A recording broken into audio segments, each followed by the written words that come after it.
Talvez que uma das melhores coisas que o 25 de Abril deu ao povo português tenha sido a sua Constituição.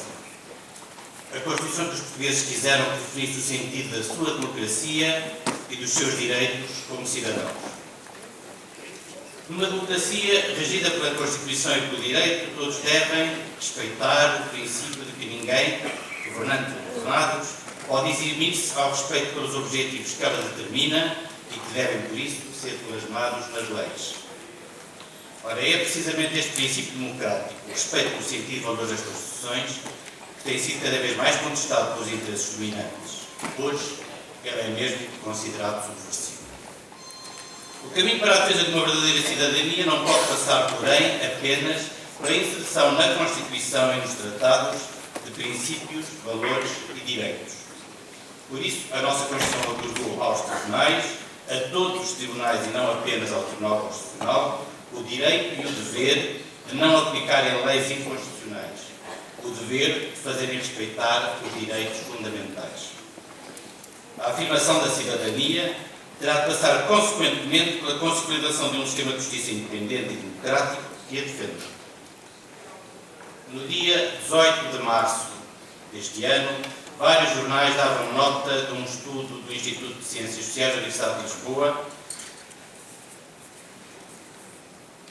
e, de acordo com o referido estudo, os portugueses, dizia que os portugueses atribuem ainda hoje uma relevante importância à existência de tribunais equitativos, aos problemas da igualdade, à fundamentação das decisões políticas e à qualidade da informação a elas respeitantes.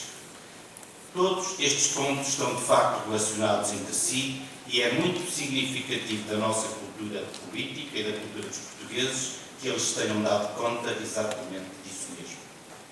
Os portugueses, pese embora, como o referido estudo também revela, mantenham pouca confiança na existência de uma justiça equitativa no país neste momento, parecem continuar a acreditar na utilidade do recurso aos tribunais para ultrapassarem as prepotências, afirmarem os seus direitos e assegurarem a igualdade que a Constituição consagra.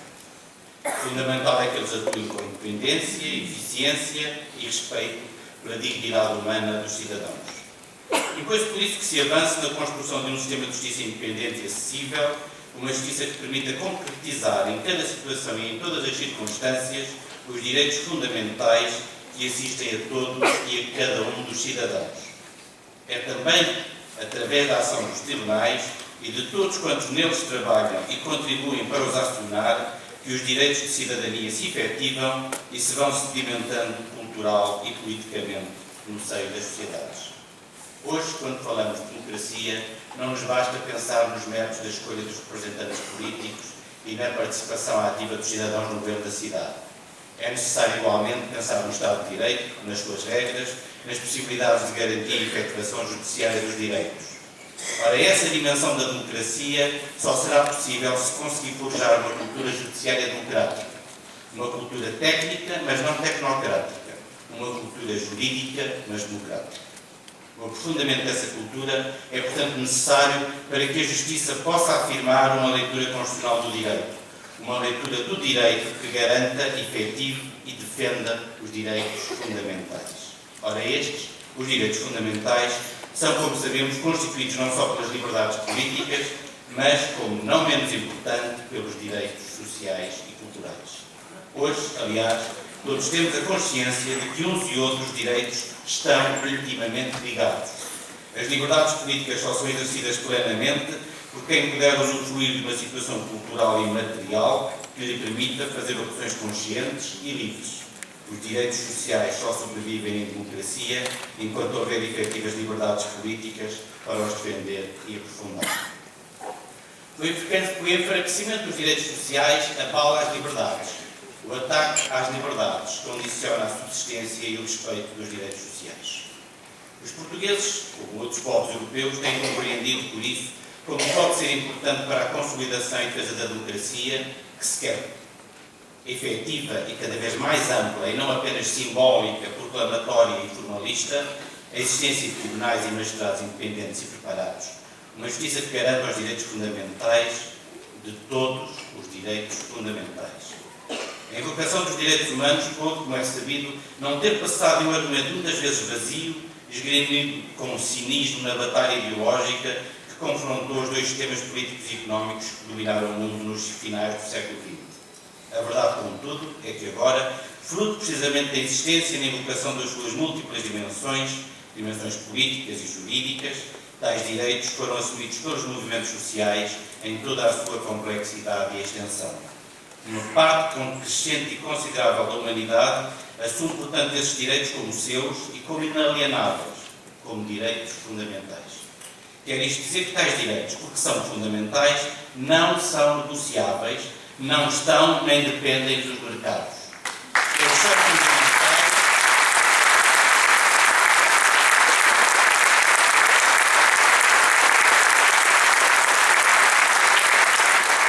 Eles são fundamentais porque inerentes à dignidade da pessoa humana, de todos e cada um dos homens. A afirmação e efetivação dos direitos através dos tribunais contribuem, por isso, também para a sustentação firme da resistência cultural contra todas as formas de arbítrio e contra o retorno à selvageria social.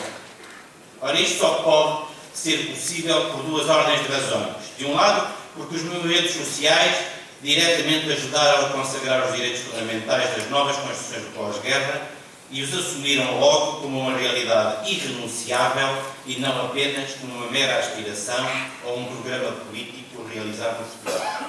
Eles passaram por isso a acolher não apenas a sua dimensão política, mas também, e desde logo, a sua natureza e dimensões jurídicas. De outro, porque muitos juristas e magistrados, que de algum modo haviam participado nesses movimentos, ou por eles foram interpelados, passaram a levar a sério tais direitos e a conseguir que eles fossem efetivamente respeitados e até desenvolvidos e alargados.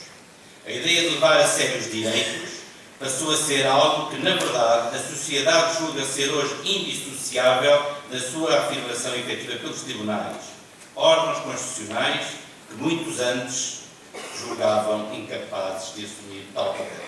Quem não alcança hoje a real importância de uma justiça independente, apesar das justificadas queixas que haja sobre o funcionamento dos tribunais e a atuação de muitos magistrados.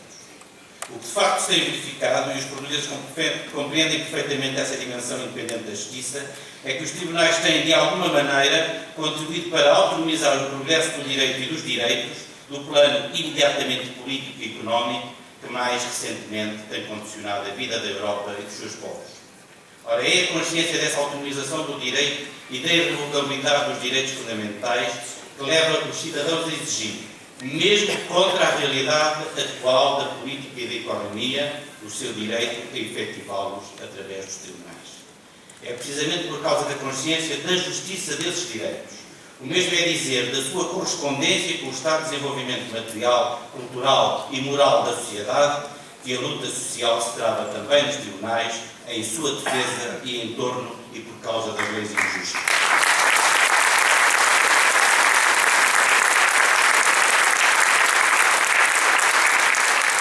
O direito de ter tribunais independentes é também, por isso, um direito fundamental. Este fenómeno político-cultural tem, aliás, permitido unir vastas e diferentes categorias de cidadãos que se situam em planos socioculturais diversos e, aparentemente, assumem mesmo perante a vida interesses e visões ideológicas distintas.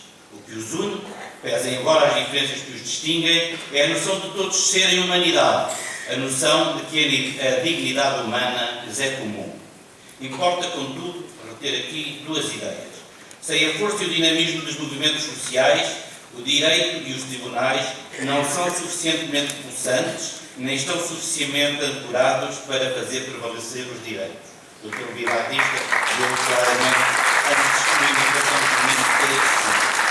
sem a consciência da força do direito e dos direitos que a Constituição consagra e os tribunais afirmam, mais difícil se torna o reconhecimento socialmente alargado desses mesmos direitos e uma dinâmica cidadã forte para os defender e fazer avançar.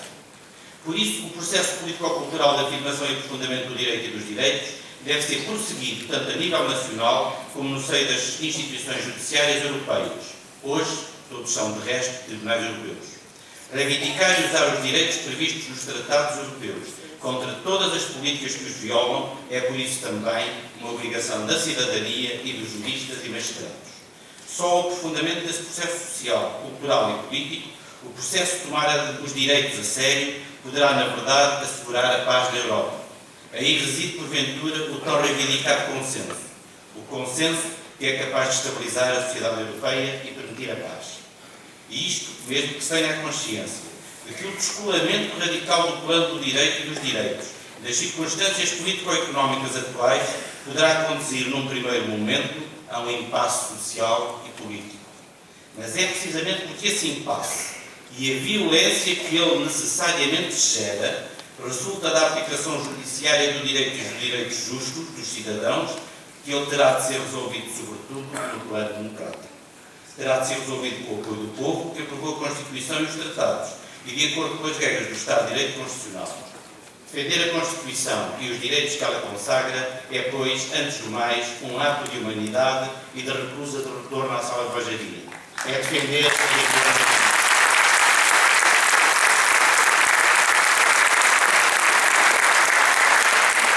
Defender uma justiça independente é fundamental para aprofundar a consciência da importância social desses direitos e refundar e reforçar a democracia. Viva o 25 de Abril, viva a Constituição!